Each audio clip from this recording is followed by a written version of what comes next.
Dr. Mwigulu, uteuzi wako umepitia ushindani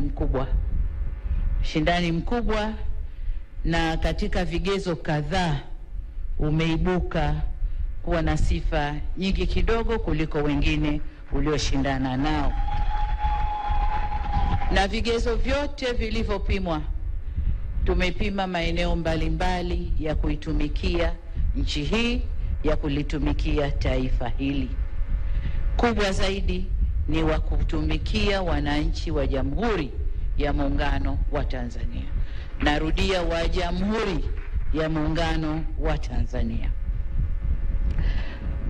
Kazi zako na maelekezo yote yamo kwenye katiba, lakini nimekukabidhi vitabu vinavyoeleza majukumu yako na mambo yote ambayo unatakiwa kuyaangalia.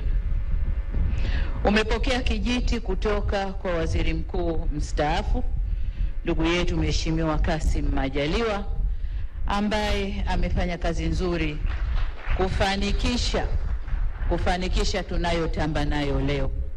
Tukitamba na ujenzi wa mashule, tukitamba na vituo vya afya, mahospitali ya kanda ya rufaa, kila tunachotamba nacho leo, yeye halikuwa nyuma yangu kuhakikisha yanakwenda vizuri.